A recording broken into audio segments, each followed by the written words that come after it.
வணக்கம். வார வாரம் ஆரவாரங்கிற மாதிரி சனிக்கிழமை ஆனால் சின்ராசை கையில் பிடிக்க முடியாது. பரப்புரைங்கிற பேரில் அலப்பறைய கிளம்பிடுவாப்புல.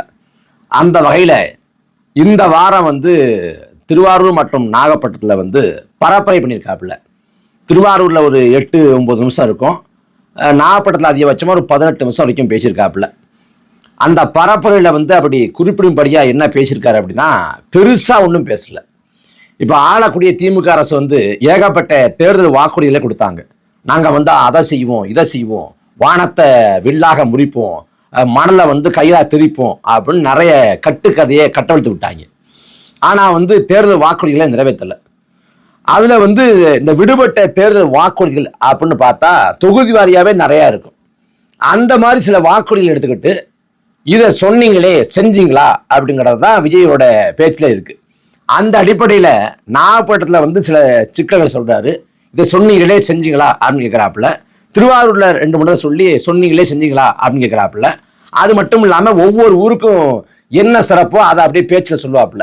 இப்போ திருவாரூர்னா திருவாரூரில் தேர் ஃபேமஸ்ஸு, அங்கே அது பிரபல்யம், அதை சொல்லுவாப்புல. இப்போ நாகப்பட்டினம்னா அருகாமையில் நாகூர் இருக்குது, நாகூர் தர்கா இருக்குது, அப்புறம் வேளாங்கண்ணி கோயில் இருக்குது, அது 2 சொல்லுவாப்புல. இதையும் சொல்லியிருக்காப்புல இந்த பேச்சில். அதை கடந்து இந்த பேச்சில் என்ன சொல்கிறாருன்னா, நான் மீனவர் பிரச்சனைக்கு 14 ஆண்டு காலத்துக்கு முன்பே குரல் கொடுத்தேன் அப்படிங்கிறாரு.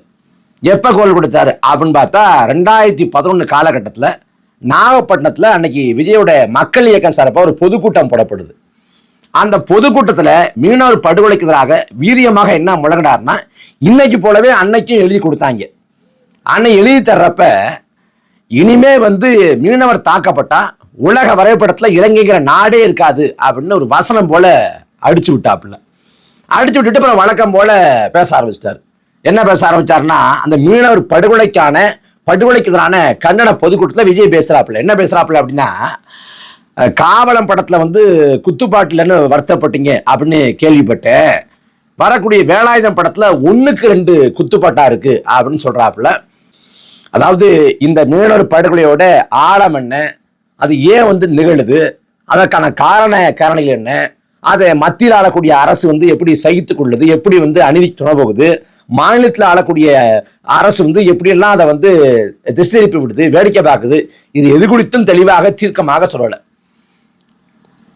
பொதுவாக சொல்லிவிட்டு அப்புறம் வழக்கம் போல படத்தை பற்றி பேச ஆரம்பிச்சிட்டார். அப்போ அங்கே நடத்தப்பட்டது ஒரு கண்டன பொதுக்கூட்டமா இல்லை வேலாயுதம் படத்துக்கான ஒரு ப்ரமோஷன் நிகழ்வாங்கிற கேள்வி வைக்கப்பட்டுச்சு. அதைத்தான் இப்போ குறிப்பிட்டு சொல்கிறாப்புல. சரி, அப்போ ஒரு இயக்கமாக இருந்தார், ஒரு நடிகராக இருந்தார், எதையும் பற்றி தெளிவாக தீர்க்கமாக பேசலை அப்படின்னா, இப்போ ஒரு கட்சியோட தலைவராகிட்டார். இப்போயாவது தெளிவாக தீர்க்கமாக பேசுவாரான்னு பார்த்தா இப்பயும் அதே போல் வளவள கொலர் தான். அதில் போகிற போக்கில் சொல்கிறாப்புல, மீனவருக்காக கொள்ளப்படக்கூடிய வேலையில் ஈழத்தமிழர்களுக்காக பேசணுங்கிறார்.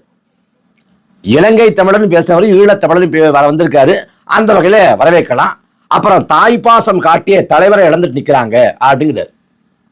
தலைவர் பிரபாகரை தான் அதில் சொல்றாரு. அப்ப என்னன்னா, அப்ப தலைவரை இழந்துட்டு நிற்கிறாங்க அப்படின்னு சொல்றாருன்னா, அப்ப தெளிவாக தீர்க்கமாக அந்த இடத்துல தமிழீழ நிலத்தில் நிகழ்த்தப்பட்ட இனப்படுகொலை எப்படி உலக வல்லாதிக்கங்கள் சூழ்ச்சி பண்ணி வீழ்த்துச்சு, அன்றைக்கு இந்தியாவை ஆண்ட காங்கிரஸ் அரசும் தமிழ்நாட்டில் எந்தவித எழுச்சியும் ஏற்படா வண்ணம் தடுத்து மூடி மறைச்ச திமுக அரசும் எப்படி வஞ்சகம் விளைவிச்சாங்க, அப்ப இந்த இனப்படுகொலைக்கான தீர்வு என்ன, அப்ப எதை நோக்கி போகணும், 15 ஆண்டாயும் இன்னைக்கு வரைக்கும் நீதி கிடைக்காத வேலையில அவ உலக தமிழக செய்ய வேண்டியது என்ன, இது குறித்தெல்லாம் அவர் மேம்போக்காக கூட பேசல. இதே தமிழ்நாட்டு சட்டமன்றத்தில் ஜெயலலிதா 2011 ஆட்சி அதிகாரத்துக்கு வந்த பிறகு இலங்கை மீது பொருளாதார தடை விதிக்கப்படணும், பன்னாட்டு போர்க்குற்ற விசாரணை தேவை, அப்புறம் பொது வாக்கெடுப்பு ஈழ சொந்தங்கள்ட்ட நடத்தப்படணும் அப்படிங்கிற தீர்மானங்களை போட்டாங்க. அந்த தீர்மானங்களை துளி கூட மதிக்காத அன்றைக்கு ஆண்ட காங்கிரஸ் அரசு ராஜபக்சேவோடு எல்லா உறவும் கொண்டிருந்துச்சு. இலங்கை நட்பு நாடு அப்படின்னு திரும்ப திரும்ப சொல்லிச்சு. இது குறித்தெல்லாம் விழாவாரியா விஜய் பேச மாட்டார். வழக்கம் போல தொட்டும் தொடாம ஒரு பேச்சை பேசிட்டு போயிட்டார். அப்புறம் வழக்கம் போல அவரோட டெம்ப்ளேட்ல ஏன் சனிக்கிழமை நான் கூட்டம் போடுறேன், இந்த பரப்புரைனா மக்களுக்கு தொந்தரவு பண்ணக்கூடாது, மக்களை தொந்தரவுக்கு ஆளாக்கக்கூடாது.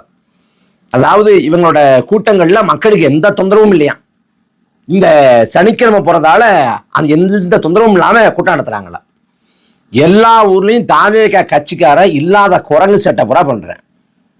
எல்லா இடத்துலையும் பொது இடம்னா பொது சொத்தை வந்து உடச்சு நொறுக்கி போடுறான். இப்ப திருவாரூர்லயே நடக்குது, நாகப்பட்டினத்தில் நடக்குது. அதே போல பொதுமக்களுக்கு அவ்வளவு பெரிய சிக்கல், தேவையில்லாத போக்குவரத்து நெரிசல், தேவையில்லாத அந்த நெருக்கடிகள் எல்லாமே நடக்குது. ஒரு இடத்துல கூட ஒரு கண்ணியமா, ஒரு கட்டுக்கோப்பா, ஒரு நேர்த்தியோடு நடந்துக்கிட்டாங்கன்னு இல்லை.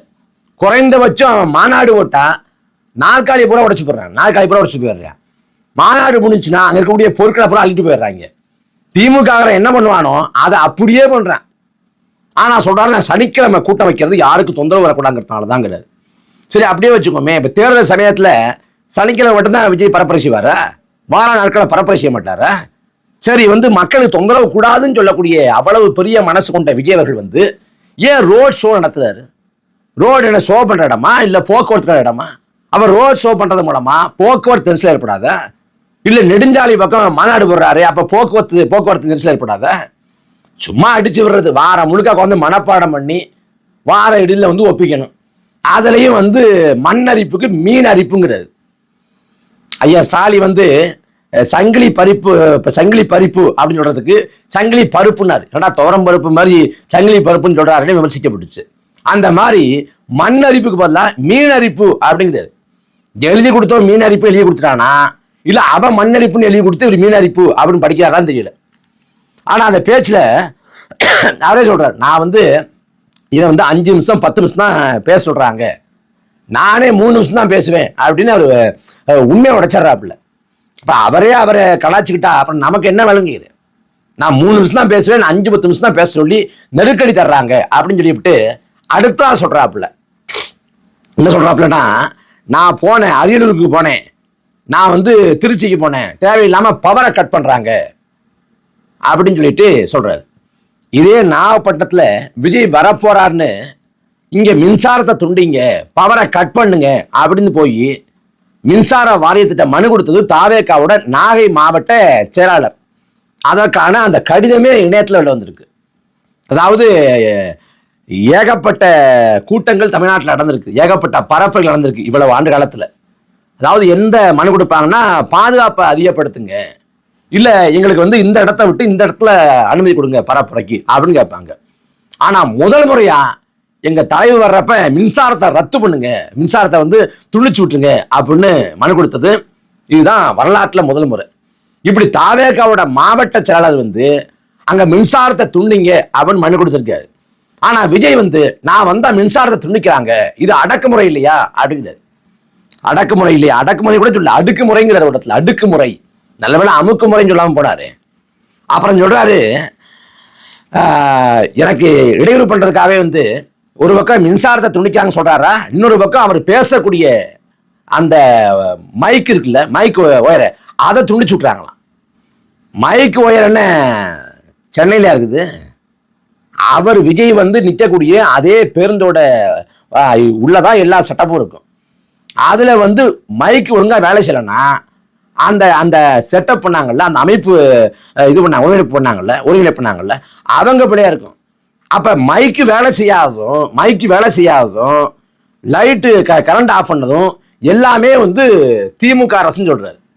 திமுக அரசு எல்லா அனாவடித்தனம் பண்றான், அயோக்கித்தனம் பண்றான், முள்ளமாரித்தனம் பண்றான், முடிச்சைத்தனம் பண்றான், கொள்ளையடிக்கிறான், நாட்டை சூறையாடுறான், சுரண்டான், மாற்று கருத்து இல்லை. ஆனா நீ என்ன பண்ற, மைக்கு வந்து வேலை செய்யாம போனா, கரண்ட் கட்டானா அதை திமுக தான் பண்ணுன்னு சொல்றது மூலமா திமுக என் மேல அடக்குமுறை ஏவுது. அப்ப திமுக அடக்குமுறை என் மேல ஏவுதுன்னா திமுக என்ன கண்டு பயப்படுது. ஏன்னா அந்த களத்துல போட்டியே தாவேகாவுக்கும் திமுகவுக்கும் தான் அப்படின்னு அதை கிளைம் பண்ணிக்கிறதுக்கு ஒரு சில்லறைத்தனமான அரசியல் பண்றாரு. திமுக எல்லா அயோக்கியத்தனங்களையும் பண்றான், எல்லா வேலையும் தான் பண்றான். நாம் தமிழர் கட்சி வந்து ஒரு பொதுக்கூட்டம் போடுதுன்னா அதை இதை பேசக்கூடாது, அதை பேசக்கூடாதுன்னு நாம் தமிழர் கட்சிக்கு பல ஆண்டுகளை நிபந்தனை போட்டு வர்றேன். தூத்துக்குடியில வந்து நாம் தமிழர் கட்சியோட பொதுக்கூட்டம் நடத்தப்பட்டப்ப அங்க ஸ்டெர்லைட் ஆலையை பேசக்கூடாதுன்னு எப்ப சொல்லப்பட்டுச்சு? திமுக ஆட்சியில சொல்லப்பட்டுச்சு. அப்படி 10 நிபந்தனை 15 நிபந்தனை வந்து சொல்லப்படும், இதை பேசாதீங்க, அதை பண்ணாதீங்க, இது செய்யக்கூடாது அப்படின்னு. நம்ம எல்லாத்துக்கும் ஆமாஞ்சாமியும் போட்டு கையெழுத்த போட்டு கொடுத்துட்டு அதுக்கு முறை நம்ம இஷ்டத்துக்கு கூட்டம் நடத்திடுவோம். இதான் நடந்து வருது. இதுல புதுசா வந்து தாவேக்காக மட்டும்தான் அந்த பொதுக்கூட்டம், ஆர்ப்பாட்டம், பரப்பைனா நிபந்தனை போறது போல ஒரு தோட்டத்தை ஏற்படுத்தி அடக்குமுறை ஏவறாங்களாம் விஜய் மேல. அடக்குமுறை ஏவது காரணம் வந்து விஜயை கண்டு பயப்படுறாங்க, அப்ப இந்த களம் வந்து திமுகவுக்கும் தாவேக்காவும் தான் அப்படின்னு. அதாவது குறைந்தபட்சமான ஒரு தார்மீக வேணும் இல்ல. நாம் தமிழர் கட்சி வந்து 8.2 விழுக்காடு வாக்களை பெற்று மாநில கட்சியா வந்து அங்கீகரிக்கப்பட்டிருக்கு. இந்த நாம் தமிழர் கட்சி திமுகவுக்கு மிகப்பெரிய குடைச்சல். எந்த அடிப்படையிலனா இதுல வந்து இங்க தமிழ்நாட்டில் மாற்று அரசியல் தான் பேசியிருக்காங்க. வைகோ தொடங்கி திருமா தொடங்கி ராமதாஸ் அன்புமணி ராமதாஸ் தொடங்கி விஜயகாந்த் தொடங்கி கமலஹாசன் வரைக்கும். ஆனா திமுகவுக்கு மாற்று சித்தாந்தத்தை வச்சது நாம் தமிழர் கட்சி மட்டும்தான். அவங்க திராவிடம் சொல்லிட்டு 70 ஆண்டுகளா வண்டி ஓட்டிக்கிட்டு இருந்த வேலையில அந்த திராவிடம்ங்கிறதே போலி, திராவிடங்கிறதே தமிழரை குடிக்கிறது இல்லை அப்படின்னு உடைச்சு தகர்த்தது நாம் தமிழர் கட்சி. கருணாநிதிய தமிழீழ தலைவர் அப்படின்னு விழிச்சப்ப கருணாநிதி இன துரோகி அப்படின்னு கருணாநிதியோட நயவஞ்சகத்தை எடுத்துரைச்சது நாம் தமிழர் கட்சி. 2011 காலத்துல தமிழீழம் சப்போர்ட்டோட ஆர்கனைசேஷன் டெசோ அப்படின்னு சொல்லிட்டு தமிழ்நாடு முழுக்க வந்து நாங்கள் கூட்டம் போடுறோம், டெசோ கூட்டம் போடுறோம் அப்படின்னு சொல்லிட்டு ஈழப்படுகொலையில திமுக செஞ்ச துரோகத்தை வந்து அதை டேமேஜ் கண்ட்ரோல் பண்றதுக்கு வந்து இவங்க டெசோ கூட்டம் போட்டாங்க. டெசோ மோசடி பொதுக்கூட்டம் போட்டு தொடர்ச்சியா போட்டு திமுகவோட முகத்திரை கிழிச்சு தொங்க விடுறத விளைவாக அந்த டெசோவுக்கு மூடு அடைச்சிட்டாங்க திமுக காரங்க. இப்படி எல்லா விதத்திலையும் இப்ப கடைசியா வந்து கருணாநிதி பேனா சிலை வைக்கிறது தொடங்கி இப்ப திமுக வந்து இந்த 8 வழி சாலை திட்டத்தை அமலாக்கஞ்சியை துடிக்கிறது தொடங்கி இந்த பறந்து விமான நிலையத்தை செயல்படுத்த துடிக்கிறது தொடங்கி எல்லாத்துலையும் களத்துக்கு போய் மக்களை அரசியல் படுத்தி அணிதிரட்டி அதுக்கு ஒரு ஊடக வெளிச்சத்தை வர வச்சு முழுக்க களத்துல சவாலாக விளங்குவது நாம் தமிழர் கட்சி. அந்த நாம் தமிழர் கட்சி அதுதான் தொடர்ச்சியா வந்து களத்தில் நிற்குது. பெரியார் மண்ணுன்னப்ப பெரியார் என்ன மண்ணு, பெரியார் மண்ணு பெரியாரே மண்ணு அப்படின்னு போட்டு உடைச்சதும் நாம் தமிழர் கட்சி தான். இப்படி களத்துல எல்லாத்தையும் செயல்படுத்தி கொண்டிருக்கிற ஒரு வீரியமிக்க பட நாம் தமிழர் கட்சி. ஆனா ஒண்ணுமே செய்யாம இது திமுகவுக்கும் தாவேக்காக தான் போட்டி. காரணம் என்ன? எங்க மேல அடக்குமுறை ஏற்படுது. என்ன அடக்குமுறை? என்னோட மைக்கோட ஒயரை பிடுங்கி விட்டாங்க, நான் வர்றப்ப வந்து கரண்ட் கட் பண்ணிட்டாங்க. பெரிய அடக்குமுறையை, பெரிய ஒடுக்குமுறை. இப்படி சில்லறைத்தனமான அரசியல். விஜயை பொறுத்த வரைக்கும் அவரால் பேசி, அவரே சொல்றாருல 3 நிமிஷம் தான் பேச முடியும்னு, அவரால் பேசி வந்து மக்களை வந்து அரசியல் படுத்தவோ மக்களை வந்து அணிதிரட்டவோ அவரால் முடியாது. அவர் பேச்சு வந்து பெரிய அளவில் பேசுவோர்லாம் ஆகாது. 4-5 A4 தாளை வச்சிருக்காரு, இங்கேருந்து எடுக்கிறாப்புல அங்கேயும் எடுக்கிறாப்புல எல்லாம் நடக்குது. அப்ப அவருக்கு என்னன்னா இந்த கூட்டத்தை காட்டி ஓட்டிடலாம் அப்படின்னு நினைக்கிறாப்புல. இப்ப அரியலூர் திருச்சியில வந்து நினைச்சிருந்தா உடனடியா இந்த ஊர்ல இருந்து அந்த ஊருக்கு போயிருக்க முடியும். ஆனா திட்டமிட்டு வண்டியை மெதுவா நகர்த்தி அந்த பயணத்தை வந்து 14 மணி நேரம் 15 மணி நேரம் இழுத்து சசிகலாமையார் வந்து விடுதலை பெற்றாங்க. எப்ப? அவங்க தண்டனை அனுபவிச்ச பிறகு விடுதலை பெற்று பெங்களூர்ல இருந்து வர்றப்ப 7 மணி நேரத்தில் வர வேண்டிய பயணத்தை 23 மணி நேரம் வந்தாங்க. 23 மணி நேரம் வந்துச்சு. அந்த அம்மா முடிஞ்சுரா தமிழ்நாடுன்னாங்க, பெரிய ரீஎன்ட்ரிடான்னாங்க. ஆனா அந்த அம்மையார் வந்து அரசியல் அநாதையாக மாறி போட்டு நிற்கிறாங்க இன்னைக்கு. அதே போல இந்த கூட்டத்தை கூட்டி இந்த கூட்டத்தை வச்சுக்கிட்டு எனக்கு பெரிய கூட்டம் கூடுது, கூட்டமெல்லாம் வாக்காக மாறாதுங்கிறத தமிழ்நாட்டு அரசுகளும் பல முறை சொல்லியிருக்கு. வடிவேலுங்கிற நடிகருக்கு கூட்டாத கூட்டமா, விஜயகாந்துக்கு தான் பரப்புரை பண்றப்ப, அதே போல சரத்குமாருக்கு ராதிகாவுக்கு கூடாத கூட்டமா, இல்ல தமிழ்நாட்டில் எந்த நடிகருக்கு கூட்டம் இல்லை. ஏன் நான் பேசிக் கொடுக்குற தருணத்துல இந்த தனுஷோட இட்லி கடைன்னு ஒரு படம், அந்த படத்தோட அந்த முன்னோட்ட காட்சி வெளியீடு கோயம்புத்தூர் நடக்குது. அங்க பார்த்தா சரியான கூட்டம். அந்த புகைப்படத்தை காமிச்சா யார் எந்த கட்சி பரப்புரை அப்படின்னு கேட்குறாங்க. எந்த கட்சி பரப்புரையும் இல்லை, தனுஷை பார்க்க வந்த கூட்டம்னு. ஏன்னா மக்களுக்கு வந்து ஒரு உளவியல் நோய். ஒரு தொலைக்காட்சி வீட்டில் பார்க்குறவன் நேரில் வர்றான் அப்படின்னா அவருக்கு ஒரு பிரமிப்பு. திரைப்படத்தில் பார்க்குற ஒருத்தனை நேரில் பார்க்குறோம்னா பெரிய வியப்புணர்ச்சி. அதன் வெளிப்பாடாக தான், அந்த உளவியல் போக்கின் வெளிப்பாடாக தான் நடிகர்னா வந்து அப்படி வாயை பழந்துட்டு பார்க்குறேன். அப்போ இங்கே விஜய் இல்லை, அஜித் இல்லை, சிவகார்த்திகேயன் இல்லை, சூர்யா இல்லை, ரஜினி இல்லை, கமலஹாசன் இல்லை, எந்த நடிகர் வந்தாலும், இன்னும் சொல்ல போனா சீரியல்ல சின்னத்தில் நடிக்கக்கூடிய நடிகர் வந்தாலும் கூட்டம் கூடும். இந்த ராமர்னு ஒரு அண்ணன் இருக்காப்புல இந்த விஜய் தொலைக்காட்சியில் அருமையா நகைச்சுவை பண்ணுவார். அந்த ராமரோ மதுரை முத்தோ யாரு வந்தாலும் கூட்டம் கூடும். ஏன்னா திரை கவர்ச்சி. ஆனா அதெல்லாம் ஓட்டா மாறுமானா ஓட்டா மாறாது, அதுக்கு வாய்ப்பு இல்லை.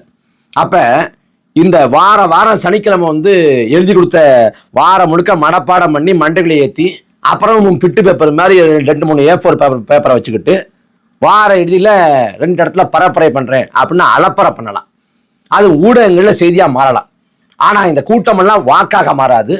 அப்புறம் முதல் கூட்டத்துக்கு, அதாவது முதல் பரப்புரைக்கு வர்ற மாதிரியே கூட்டம் தொடர்ச்சியாகவும் வராது. திருச்சியில பார்க்கற பெரிய கூட்டம் நாங்க ஆனால் நாகப்பட்டினத்தை திருவாரூரை பார்க்குறப்ப அதை விட குறைவு. அப்போ இவர் வாரம் வச்சிருக்காரு. டிசம்பரில் மொத்தமாக முடியுது. அப்போ டிசம்பரில் மொத்தமாக முடிகிறப்ப கழுதை தெரிஞ்சு கட்டரும்பு ஆன கதையா ஒவ்வொன்றா தெரிஞ்சு அந்த மக்கள்கிட்ட வந்து நேரடி அவன் வந்து அதாவது வர்றது வந்து விஜயோட பேச்சை கேட்கணும். விஜய் என்ன சொல்ல போறாரு, அரசியல் என்ன அவர் புதிய மாற்றத்தை நிகழ்த்த போறாரு, ஆளுங்கட்சிக்கு என்ன சவால் விட போறாரு அப்படின்னு வரல. விஜயை பார்க்கறதுக்காக வர்றேன், விஜயை பார்க்கறதுக்காக மட்டும்தான் வர்றேன். உதாரணம் சொல்லணும்னா இப்போ விஜய் வந்து பெரியார் கடலுக்கு வந்து பெரியார் சிலைக்கு மாலை போட போனார். மாலை போட போனப்ப அங்கிருந்த ஒருத்தன் வந்து விஜயோட தன் படம் எடுத்துக்கிட்டேன், செல்ஃபி.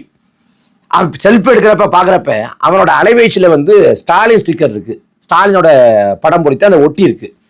அவன் வந்து விஜயை பார்த்த மாத்திரத்தில் ஒரு பிரமிப்பாகி உடனடியாக விஜயோட படம் எடுத்துக்கிட்டான். ஆனால் அவன் வாக்கு செலுத்த யாருக்கு போவான்னா அவன் கேடுகட்ட திமுக தான் ஓட்டு போடுவான். ஆனால் விஜயை பார்த்தா படம் எடுத்துக்குவான். அதே போல திமுக இருக்கக்கூடியவன், அதிமுக இருக்கக்கூடியவன், எல்லா கட்சி இருக்கக்கூடியவனும் விஜயை பார்த்தா அவர் எப்படி இருக்காரு அப்படின்னு பார்க்க வருவான். ஆனால் அதெல்லாம் ஓட்டா மாறாது. சரி, அதெல்லாம் ஓட்டா மாறும் அப்படின்னு நினச்சிக்கிட்டு விஜய் மனப்பால் குடிச்சாருன்னா விஜய்க்கு நம்மளோட ஆழ்ந்த அனுதாபங்கள்.